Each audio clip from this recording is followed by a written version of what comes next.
بسم اللہ الرحمن الرحیم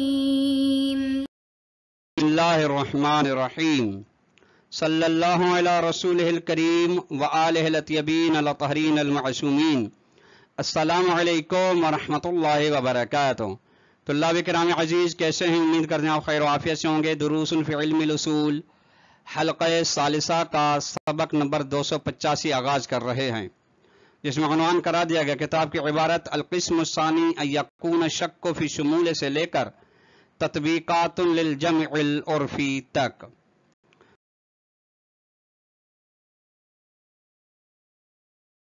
یہ چل رہی تھی کہ دلیل مغلوب کی بنسبت جمع عرفی کے نتائج کون سے اور کیا نکل سکتے ہیں۔ اس کی پہلی قسم شبہ مصداقیہ میں عام کے ساتھ تمسک کرنے کے بارے میں تھی، جس کی وضاحت گزشتہ درس میں بیان کی گئی۔ آج نتائج جمع عرفی کی دوسری قسم کی جو بقایا وضاحت ہے وہ بیان کی جائے گی۔ آئیے عبارت کو ملاحظہ فرمائیں۔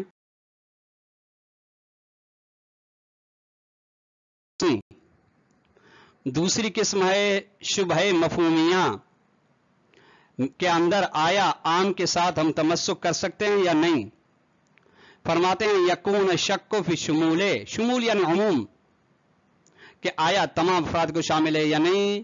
یہ شمول کے اندر شک ناشن، شک کا منشا کیا ہے؟ من شبہۃ مفہومیۃ، اس شبہ مفہومیہ ہے یعنی مفہوم کا واضح نہ ہونا ہے۔ کون سا مفہوم؟ کون سا شبہ مفہومیہ؟ فی العنوان الماخوذ فی دلیل قرینت، جو دلیل خاص جو کہ دلیل قرینہ ہے اس کے عنوان کے اندر آیا ہے، وہ مفہوم واضح نہیں ہے کہ کیا ہے۔ کما اذا تردد عنوان الفاسق مفہوما فی المثال السابق، مثال سابق کیا تھی؟ اکرم کل فقیر ولا تکرم الفقیر الفاسق۔ ٹھیک، یہ فقیر فاسق جو آیا ہے دلیل قرینہ میں، اب یہ فاسق کس کو کہا جاتا ہے یہ پتہ نہیں ہے۔ جب یہ پتہ نہیں ہے تو پھر شمول میں شک ہو رہا ہے، عموم میں شک ہو رہا ہے کہ عنوان فاسق معین نہیں مفہوم کے لحاظ سے مثال سابق میں، کہ آیا بین مطلق المذنب، ہر قسم کے گناہ انجام دینے والے کو فاسق کہا جاتا ہے، صغیرہ ہو یا کبیرہ، یا وہ مرتکب الکبیرۃ خاصتاً، یا کبیرہ گناہ انجام دینے والے کو ہی فاسق کہا جاتا ہے، یہ معین نہیں ہے، اس کا مفہوم معین نہیں ہے۔ فیشک حینئذ، جب عنوان مفہوم فاسق معین نہیں ہے تو شک کیا جاتا ہے فی شمول دلیل القرینۃ لمرتکب الصغیرۃ، کہ آیا قرینے کی دلیل لا تکرم الفاسق الفقیر الفاسق، آیا جو فقیر گناہ صغیرہ کو انجام دیتا ہے اس کو دلیل قرینہ شامل ہے یا نہیں۔ اگر شامل ہے تو پھر اس کا احترام ضروری نہیں، اگر شامل نہیں ہے اس کو، فقر کبیرہ کو شامل ہے تو پھر اس کا احترام کیا جائے گا۔ مثل ذالک، اس مثال میں یصح التمسک بالعام، یہاں پہ یعنی اس مثال میں عام کے ساتھ تمسک کر سکتے ہیں۔ کس چیز کے لیے؟ کس بات کو ثابت کرنے کے لیے؟ لإثبات وجوب اکرام مرتکب الصغیرۃ، تاکہ وہ فقیر جو گناہ صغیرہ انجام دیتا ہے اس کا احترام واجب ہو، یعنی اکرم کل فقیر اس پر صدق کرے گا، عام کے ساتھ تمسک۔ کیوں؟ لأن دلالت العام علی حکمہ معلومۃ، چونکہ عام کی اپنے حکم پر دلالت واضح بالکل روشن ہے کہ ہر قسم کے فقیر کو شامل ہے۔ ووجود دلالت فی المخصص علی خلاف ذالک، لیکن مخصص کی دلالت اس کے برخلاف، یعنی ہر قسم کے فقیر کو شامل نہیں ہے، فقیر فاسق کو کا احترام ہی نہیں ہے، یہ غیر محرزن، یہ وجود دلالت در مخصص، یہ دلالت واضح نہیں ہے کہ اللہ یاتی ہونا نفس ما ذکر فی الاجابۃ الثانیۃ فی القسم الاول لابطال تمسک بالعام، کیا وہ اشکال، وہ بات لازم نہیں آ رہی یہاں پہ جو قسم اول کے دوسرے جواب میں بیان کی گئی ہے، تمسک بالعام کو عام کے ساتھ تمسک کرنے کو کے باطل بیان کرنے کے لیے کہ تمسک بعام ہم نہیں کر سکتے۔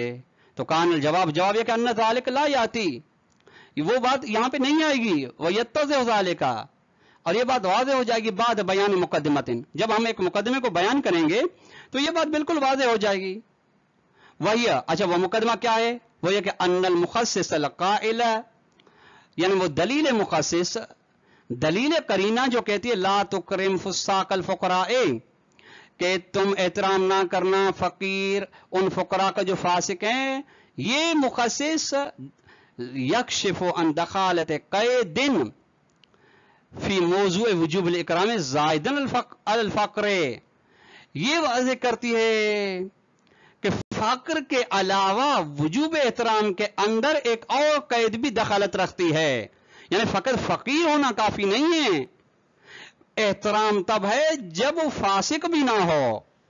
غیر لیکن ان هذا القید لیس ہوا ان لا یسمى الفقیر فاسقا، لیکن یہ قید یہ نہیں ہے کہ اس فقیر کا فاسق نام نہ رکھا جائے، بلکہ فإن تسمیت بما ہی لیس لها اثر اثبات نفیا، بلکہ یہ نام اسی لحاظ سے رکھنا اس کا اثر اثباتی و نفی نہیں ہے، یعنی مثبت منفی اثر نہیں. ولہذا اسی وجہ سے لو تغیرت اللغت و دلالتها، لغت اور دلالت تبدیل ہو جائے تو لما تغیرت الاحکام، تو احکام اس کے تبدیل نہیں ہوتے. بلکہ قید ہو ان لا تتواجد فیہ صفت الواقعۃ للفاسق، بلکہ قید وہ ہے جس کے اندر فاسق کی صفت حقیقی واقعی نہ پائی جاتی ہو.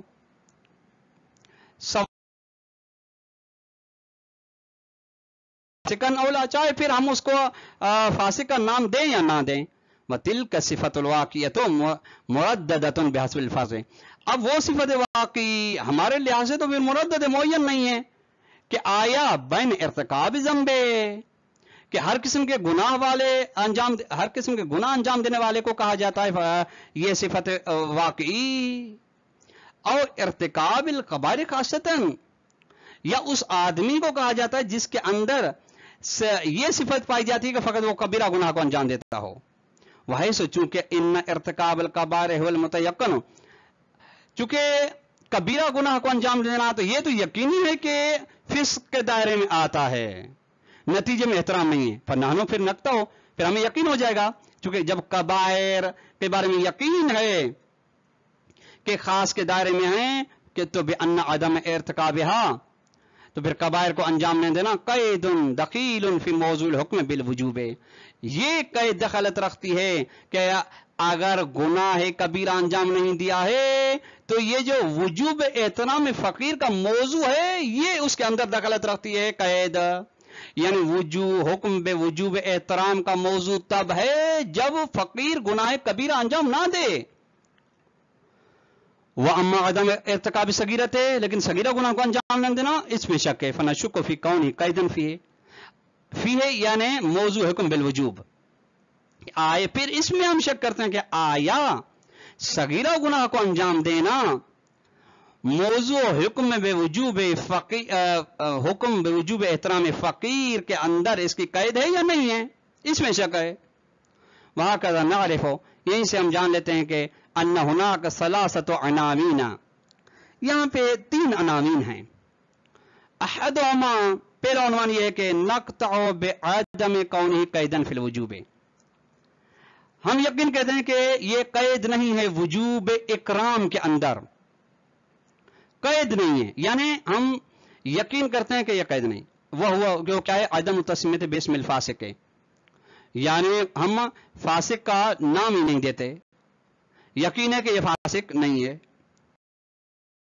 اکرام کے اندر جو ہے یہ بطور قید اخذ کیا گیا ہے، وہ عدم ارتکاب الکبیرت، کہ وجوب احترام تب ہے جب وہ فقیر کبیرہ انجام نہ دیتا ہو. والثالث اور تیسری صورت ہے نشک فی قیدیت ہی، وہ جس کی قید ہونے کے بارے میں شک ہو، وہ کیا ہے؟ وہ عدم ارتکاب صغیرت، کہ کبھی صغیرہ گناہ کو انجام نہ دینا آیا وجوب احترام وجوب اکرام فقیر کے اندر قید ہے اس کی یا نہیں ہے، کہ آیا فقیر کا احترام تب ہے جب صغیرہ گناہ کو انجام نہ دے، یا ایسی کوئی قید نہیں ہے.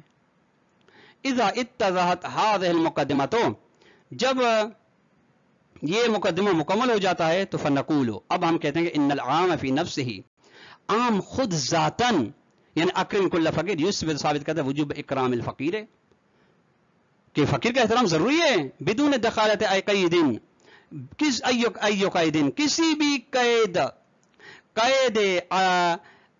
آدم ارتکاب صغیرہ وغیرہ کا کی کوئی دخلت نہیں ہے، غیر لیکن ان المخصص حجت، لیکن یہاں میں مخصص کرینہ حجت ہے لاثبات القیدیت، قید ہونے کو ثابت کرنے، کسی کے لیے قید ثابت ہونے کے لیے اس بات کے لیے کہ عدم ارتکاب الکبیرت، کہ کبیرے کا مرتکب نہیں ہے، فیعود حکم العام، بس عام کا حکم لوٹتا ہے کب؟ بعد تحکیم القرینت وجوباً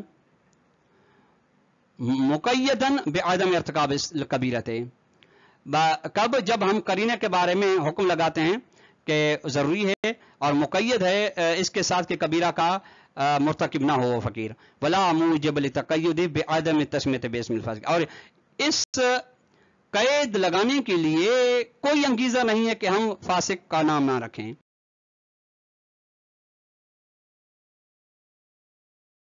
صغیرت ہے، یا یہ قید کے صغیرہ کا نام ہم نہ دیں۔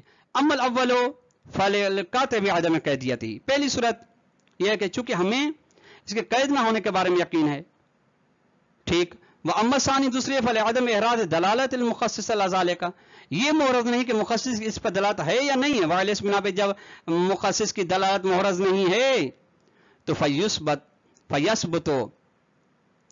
معاف کیجیے گا فیثبت بالعام بعد تخصیص وجوب الاکرام، تو عام کے ذریعے سے ثابت کیا جائے گا تخصیص کے بعد کہ ہر اکرام ضروری ہے، لکل فقیر، ہر فقیر کا احترام واجب ہے، لیکن منوطن مشروط اس کے ساتھ کہ بعدم ارتکاب الکبیرت، کہ وہ فقیر گناہ کبیرہ انجام نہ دیتا ہو، وہذا الوجوب المنوط نثبت فی مرتکب الصغیرۃ بلا محظور اصلا، اور یہ وہ وجوب ہے جو مشروط ہے، ہم اس کو ثابت کرنا چاہتے ہیں وہاں پہ جہاں پہ فقیر گناہ صغیرہ انجام دیتا ہے، یہ وجوب بلا محظور اصلا، اس کے لیے کوئی اشکال نہیں ہے، یسمى ذلك بالتمسك بالعام في شبهة المفہومیت للمخصص ہے، تو یہاں پہ اس کا نام رکھا گیا ہے کہ ہم عام کے ساتھ شبہ مفہومیہ کے اندر تخصص کر سکتے ہیں، تمسک کر سکتے ہیں، البتہ شبہ مفہومیہ جو مخصص کے لیے ہے۔